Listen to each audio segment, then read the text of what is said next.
Well, good morning. Welcome to the garden again. I'm glad you're here with us.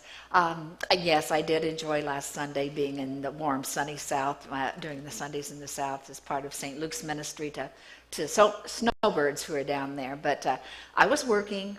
I wasn't enjoying any sunshine or any downtime at all. It's just so not to worry. Yeah. Well, that's being a pessimist, I was staying inside in the sun. Well, I suspect most of us at one time or another have known someone we would consider a pessimist, someone who, kind of always sees the dark side of things, who expects the worst and sometimes is not disappointed in getting the worst. Well, Eeyore, as you've just seen, is sort of that kind of character in the Winnie the Pooh stories. He's described as being gloomy, maybe a little depressed, certainly pessimistic.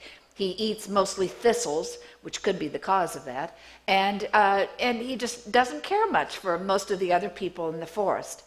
Now, even though it's difficult to be around Eeyore or others like him, we often experience that, and so what can we gain from it? Are there things we can learn, even from those that we consider somewhat negative and pessimistic? And if so, what are they? And now we're going to think about those today. I kind of wonder if maybe Paul, in our Bible passage for today, isn't talking about helping us not fall into that same quagmire, not to become pessimistic when we're around people who are pessimistic. He's writing to the people in the church at Philippi, and I think what he's saying is pretty straightforward and pretty easy to understand just as it is. This is how it reads. Summing it all up, friends, I'd say you'll do best by filling your mind and meditating on things true, noble, reputable, authentic, compelling, gracious. The best, not the worst. The beautiful, not the ugly. Things to praise, not things to curse. Put into practice what you learned from me, what you heard and saw and realized. Do that, and God, who makes everything work together, will work you into God's most excellent harmonies. Now, see, it's pretty understandable that Paul is saying it's important what we focus on, what we look at. We can look at the worst, but then we're pretty pessimistic. So look at the best, not the worst. Look at the beautiful, not the ugly. Look for the good in any situation. And if we but look hard enough, we will indeed find it. So this morning we're going to focus on the likes of Eeyore, others that we might know who are pessimistic, and try to see what we can glean from that could help us live our lives more the way God would have us live. Take a look.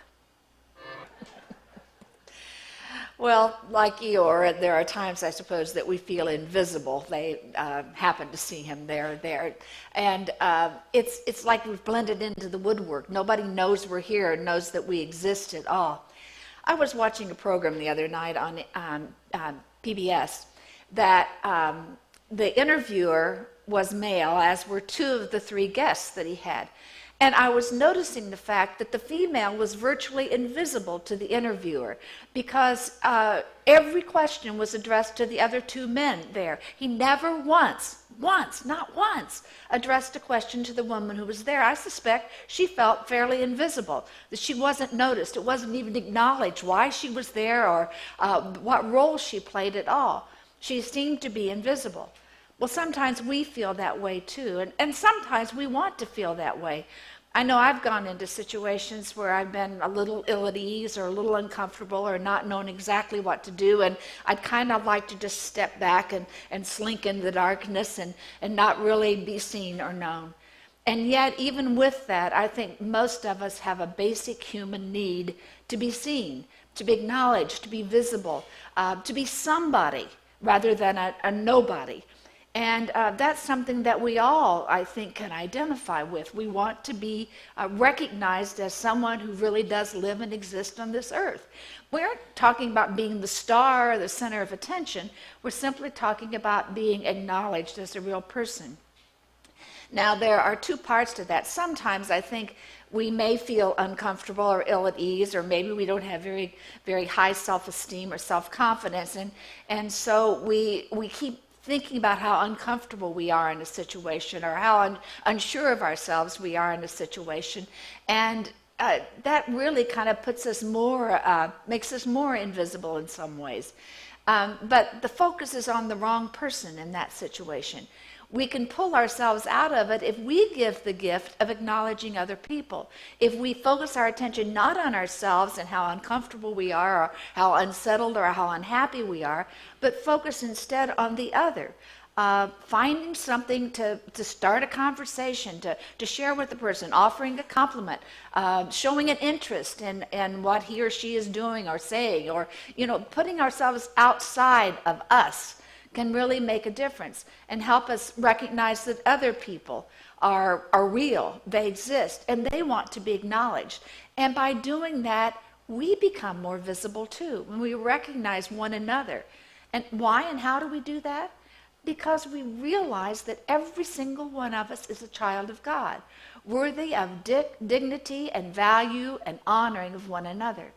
Whenever we regard one another with the honor that's befitting being a child of God, then we are bestowing that wonderful gift of existence, of humanity, of acknowledgement that's there. And when we do that, it helps other people feel real and noticed and valuable. And that's what really counts. I'm not sure there's anything I'm more passionate about than lifelong learning. The fact that we all need to commit ourselves to growing and changing and evolving and learning and being a new person every single day as we move our way through life. In the world of Winnie the Pooh, there's a quote that says, to the uneducated, an A is just 3 sticks. Well, sometimes, there are folks, when we finish school, whatever school that is, whether that's high school or college or trade school or graduate school, whatever it might be, there sometimes is the temptation to say, there, I'm done with it. I've learned all there is to learn. I'm already here.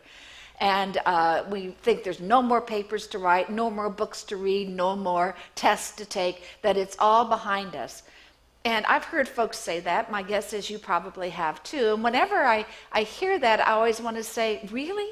That's what you think? I want to say, it's just really beginning. You're going to learn more now into the future than you've learned up to this point in time. There's just so much more out there. Now, I think I'm right about that, and maybe you would have to attest to that fact. I'm certainly speaking from my own experience. But I know when I was in high school and college, mostly what I was doing was trying to get a good grade. I really wasn't about integrating what I was learning into life, into a bigger picture of life. It was just focused on that little thing, and once I'd finished with taking a test or finishing a class, it just kind of left. It didn't stay with me. It didn't become part of my context, my life.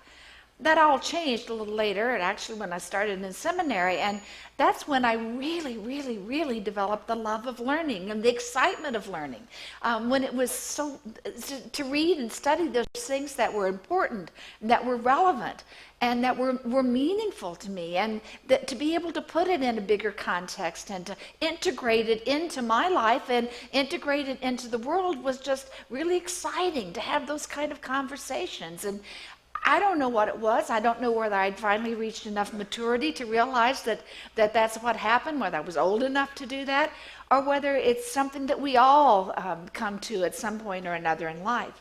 It just helped me make a commitment to keep growing and changing and evolving and learning and reading and studying in every way that we possibly can. And I really think that's important for all of us.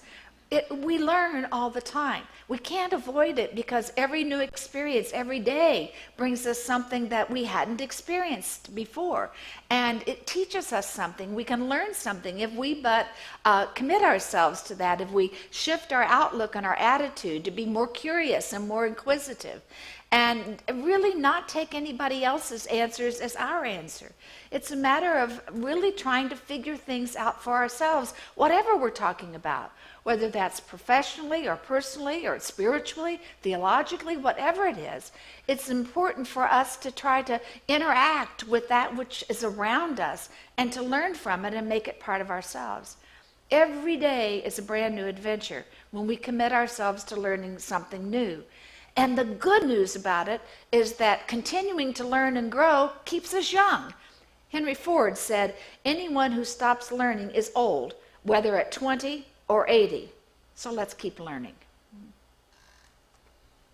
Another one of the needs that I think all of us have somewhere deep inside us is that need to be close to another person, whether that's a family member, a friend, a significant other, a life partner, whatever it may be. We want that kind of closeness with someone. And yet, very often, we hold back. And typically, we hold back out of fear for being hurt and fear about loss. And it's as though we put bubble wrap all around us to protect us from that. And yet the reality is it protects us from the hurt, yes, but it also prevents us from experiencing the depth of a meaningful relationship, which is one of the greatest gifts life has to bring us. You know, sometimes when I officiate at funerals, I share a line that I've shared here with you before. It's something that I had in a class on death and dying. And it's simply this: when you live and love and lose, you grieve. There is that pain that happens when we lose a loved one. And yet we grieve because of the love we've experienced. And we would never want to miss out on that gift of love. We've not been someone who's held love at an arm's length. We allowed that love to come in. We cannot let fear control us. We cannot live our lives playing it safe, because to play it safe is to not really live at all. It's not living life the way we're intended to live it. What I'm talking about here is the willingness to be vulnerable, to allow ourselves to really share who we are, to allow ourselves to be known as we really are. And that means breaking down those walls. That's what you saw with Eeyore in that video clip. Wasn't anybody else available to come to your party? In other words, you were scraping the bottom of the barrel to get someone to come. That was me. He was sharing that insecurity that he has. And the same thing, if you want to waste an apple on me, that he's sharing the fact that he doesn't feel very good about himself.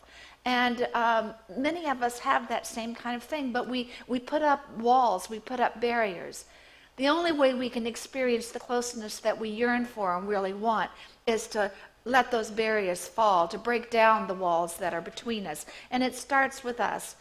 Yes, of course, there is the risk that we'll be hurt, or that we'll lose, or that we'll be rejected or misunderstood. But there's also the risk, the good risk, of having the beautiful, valuable relationships that we all yearn for in life. I don't know about you, but I think it's worth the risk. It seems that we've seen an example here of someone who's only about herself. She isn't able to absorb what's real out in the rest of the world. Often it's us who are in that place. We are so self-centered that we forget that there are other people that live in this world and share in this world. It's all about us and not about other people. And whenever we encounter situations like that, whether within ourselves or with others, I think it's, at least what I do, is often try to think about the Bible verse from 1 Corinthians 13. Now, I used to have this particular verse. It's by Paul. It's all about love, embroidered, and an embroidered thing hanging on a wall in my office. And I can tell you that I referred to it numerous times when it was up there in counseling situations very often.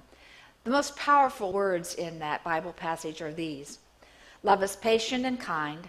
It is not jealous or conceited or proud. Love is not ill-mannered or selfish or irritable. Love does not keep a record of wrongs. Love is not happy with evil, but is happy with the truth. Now, if we can hold that up there. Oops, we missed it. Sorry. But I was going to use that. I think we need to think about that as, good, it's there, as a, sort of a gauge and a yardstick for us as we look at ourselves. Ask ourselves the question, as it begins with, love is patient. Well, how are we doing on the patience scale? And kind. Are we kind to those special people in our lives? Are we kind to strangers? How do we treat and how do we relate to other people? What about pride? Do we have those little nuggets of pride deep within our lives? Are we grouchy? Are we irritable? Are irritating to other people and annoying? Do we keep score? Do we keep score of all the wrongs that people have done for us, against us, but we sort of forget to keep count of the wrongs we've done to other people? Do we keep score? Do we build up grudges? I think that's a good measuring stick for us to look at ourselves and see how we're really doing. It's not really all about us. Our mission in this world for every single one of us is to do our part to make the world a better place. It is all about loving one another in the same way that God loves each one of us. It's about being there for one another and offering a hand whenever one is needed. Maybe the best thing for us to do is to pray that we might be people of love and kindness and sharing God's hope and joy and love and peace in this world. And let's remember, it begins with us, with each one of us.